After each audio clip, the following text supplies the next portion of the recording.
الحمد لله حمدا حمدا والشكر لله شكرا شكرا.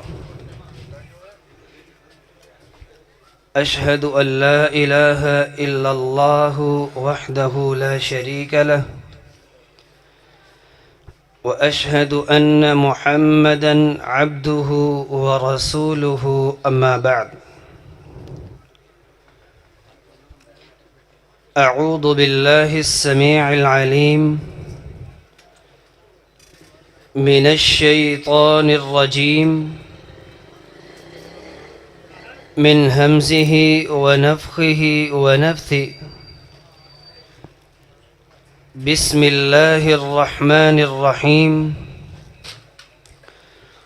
قل إن كان آباؤكم وأبناءكم وإخوانكم قل إن كان آباؤكم وأبناؤكم وإخوانكم وأزواجكم وعشيرتكم وأموال اقترفتموها وتجارة تخشون كسادها ومساكن ترضونها أحب إليكم من الله ورسوله وجهاد في سبيله فتربصوا حتى يأتي الله بأمره والله لا يهدي القوم الفاسقين. عزیزان گرامی، ہم سب سے پہلے اللہ کے شکر گزار ہیں،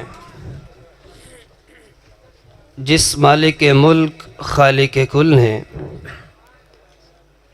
ہمیں اس توفیق سے نوازا ہے کہ ہم ایک ایسی مجلس میں تشریف رکھتے ہیں جس مجلس کو ڈھونڈنے کے لیے اللہ کے فرشتے نکلتے ہیں، اور میں آپ کو اس بات کا بھی یقین دلاتا ہوں کہ میں آپ اور محترم مشائخ، علماء اور خطباء کے درمیان کچھ زیادہ وقت حائل نہیں ہوں گا. صرف کچھ باتیں جو مجھے حکم کیا گیا ہے، بس وہ باتیں آپ کے گوش گزار مجھے کرنی ہیں. عزیزان گرامی، انسان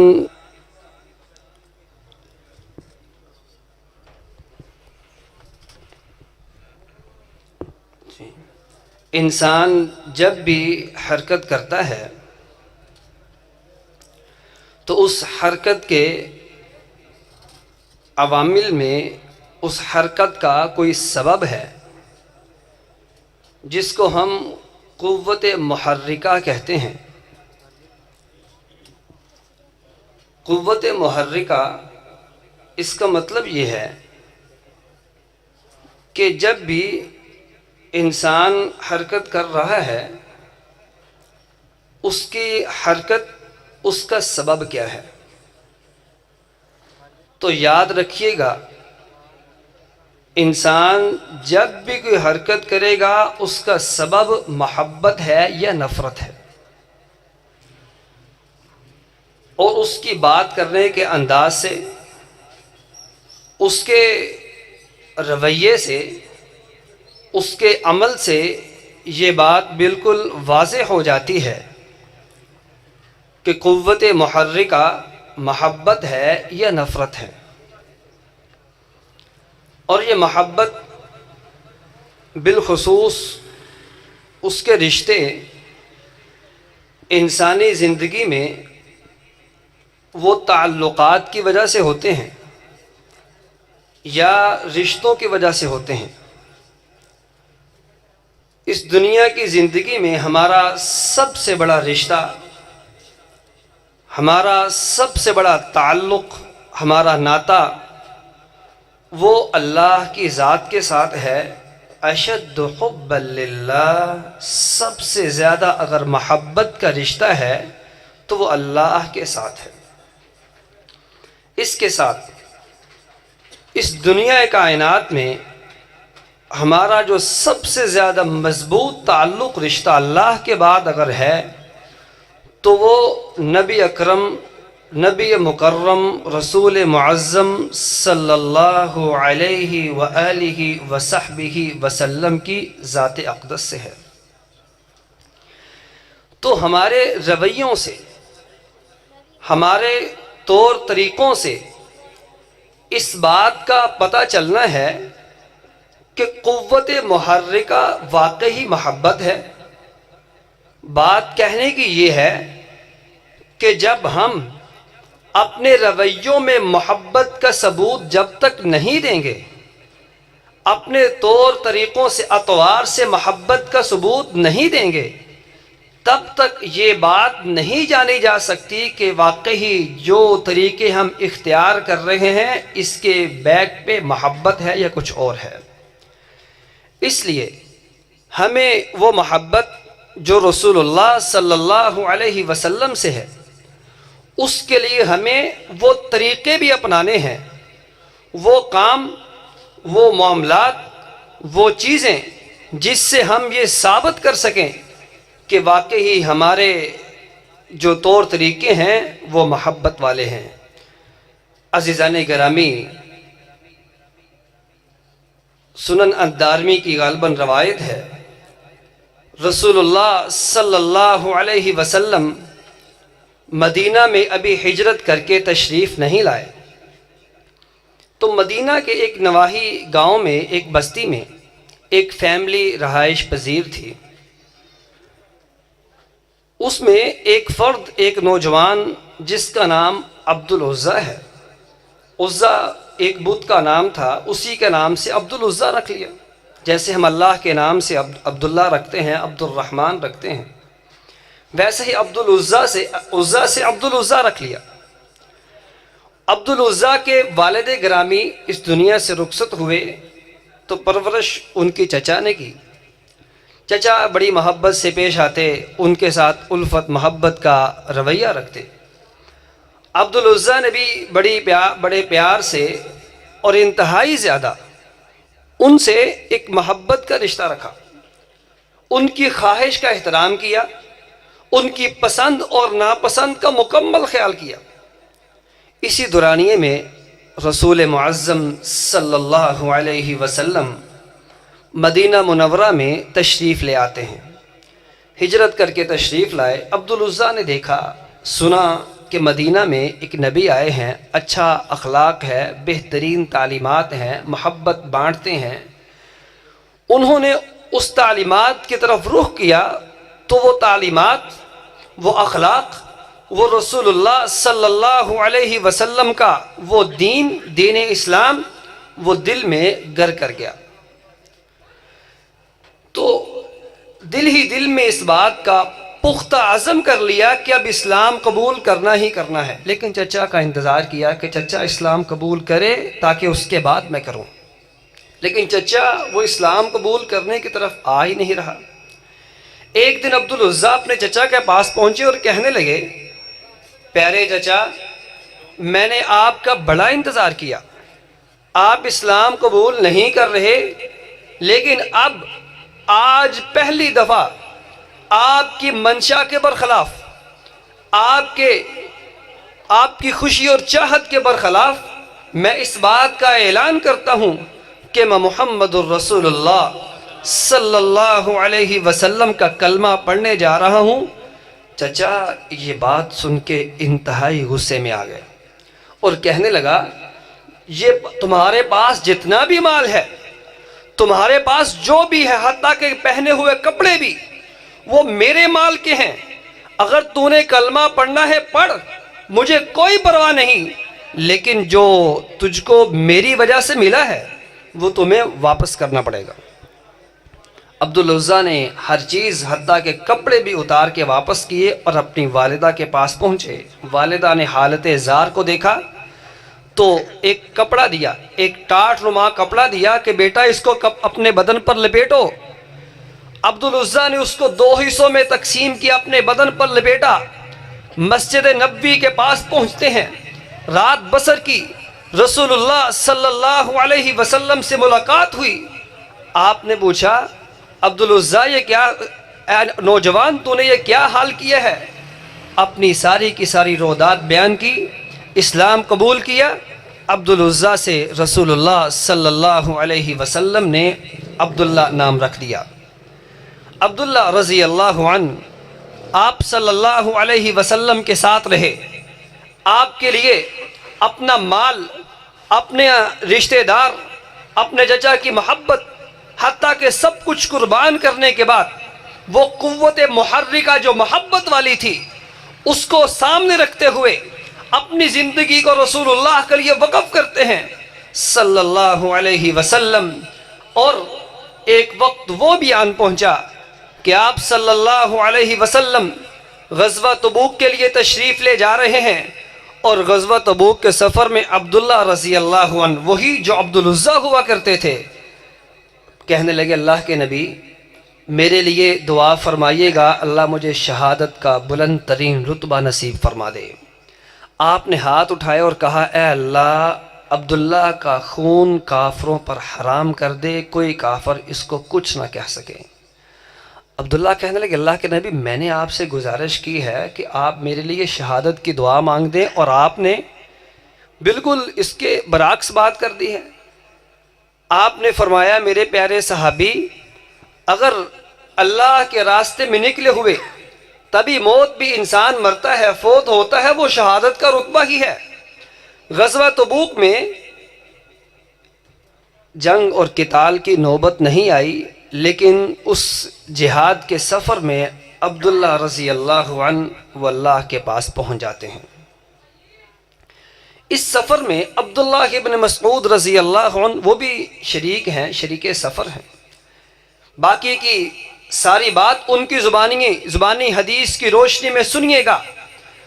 عبداللہ ابن مسعود فرماتے ہیں رضی اللہ عنہ،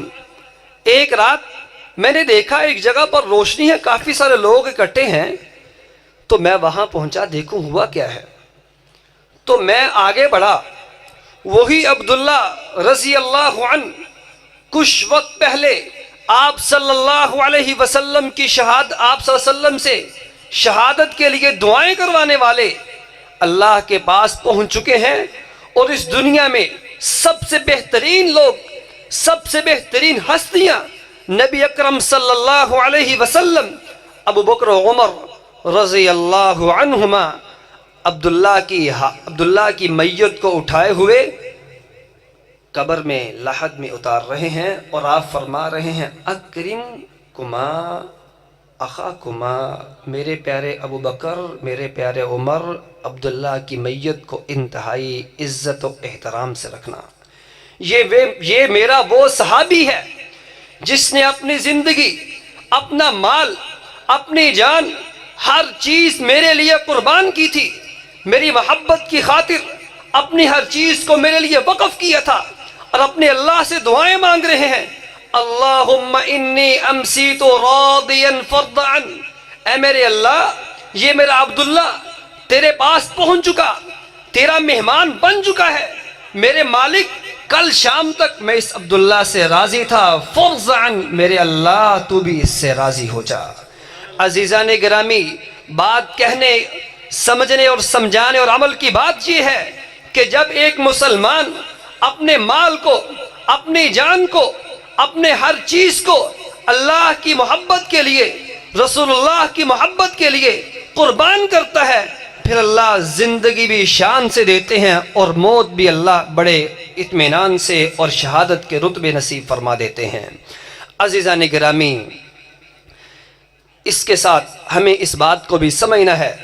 اگر محبت کا جذبہ ہے تو پھر اس کے لیے صحابہ کے ایمان کو دیکھنا ہے،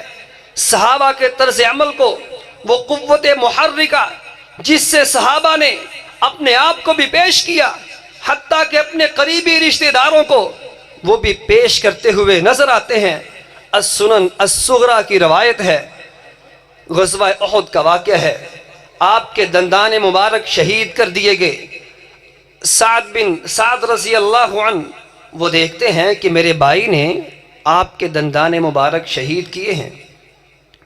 تو فوراً اپنے بھائی کی طرف تلوار لے کر لپکتے ہیں کہ اس کی گردن آج میں ہی اڑاؤں گا۔ لیکن حاطب بن ابی بلتہ رضی اللہ عنہ وہ آگے بڑھے اور اس کی گردن اڑاتے ہیں۔ جو سکا بھائی تھا وہ اس حسرت کے ساتھ رہا کہ اس میرے بھائی نے میرے رسول صلی اللہ علیہ وسلم کے دندان مبارک شہید کیے ہیں، وہ بھائی آج میری تلوار سے مرنا چاہیے تھا، میری تلوار اس کے خون سے پیاسی رہی، اس کے خون سے تر نہ ہو سکی۔ وہ عبداللہ ابن عبی جو رئیس المنافقین، اس کا بیٹا عبداللہ رضی اللہ عنہ جو سگا بیٹا بہترین مسلمان، عبداللہ بن عبی نے جب یہ انتہائی گھٹیا قسم کے الفاظ استعمال کیے اور اس کو قرآن مجید نے بیان کیا، لَيُخْرِجَنَّ الْأَعَزُّ مِنْهَا الْأَذَلُ، کہنے لگا ہم عزیز لوگ، ہم عزت دار مدینہ میں جا کر ان ذلیلوں کو نعوذ باللہ نکالیں گے۔ تو اس کا بیٹا عبداللہ رضی اللہ عنہ وہ تلوار لیے کھڑا تھا اور اس کا ایک ہی اعلان تھا، اللہ کے نبی اجازت دیجئے، فَأَنَا أَحْمِلُ إِلَيْكَ رَأْسَهُ، مجھے اجازت دیجئے اپنے باپ کا سر قلم کر کے آپ کے قدموں میں ڈال دیتا ہوں، اس نے آپ کے خلاف بات کیوں ہے۔ عزیزان گرامی، بات کہنے کی یہ ہے کہ اپنے آپ کو، اپنے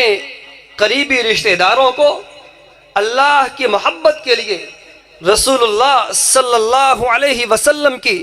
محبت کے لیے قربان کرنا،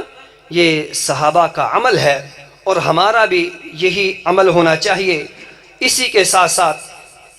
ہمیں اس بات کو بھی سمجھنا ہے کہ جہاں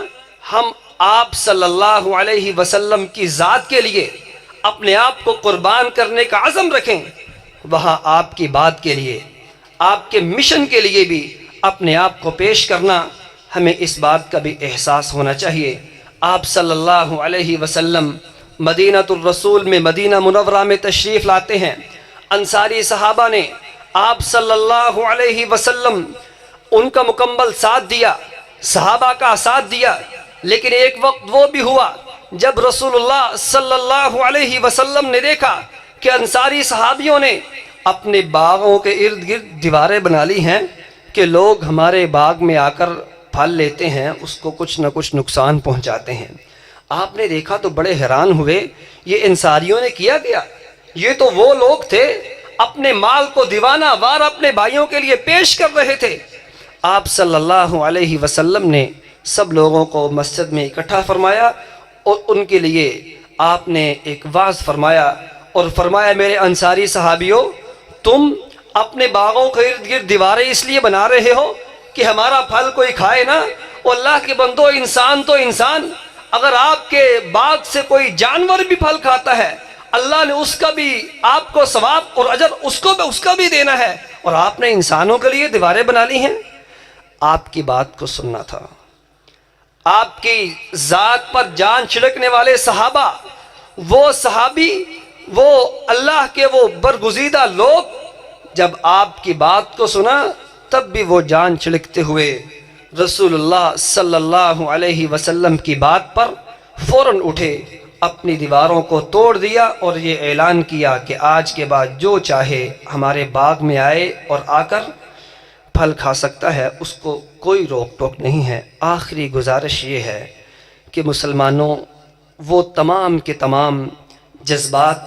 محبت کے جذبات، مودت کے جذبات ہم اپنے دلوں میں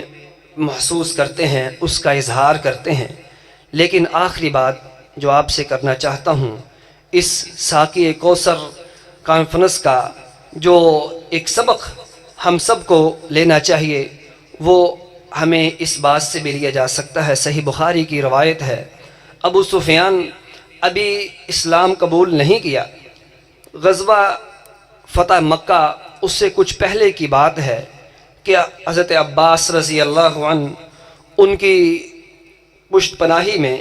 ان کے ساتھ، ان کی پناہ میں آپ صلی اللہ علیہ وسلم کی خدمت میں حاضر ہوتے ہیں اور مکہ میں دخول سے پہلے پہلے ابو سفیان رضی اللہ عنہ وہ اسلام قبول کر لیتے ہیں۔ اور ابو سفیان اور ان کی بیوی، ان کا اسلام کے لیے رویہ کیا تھا،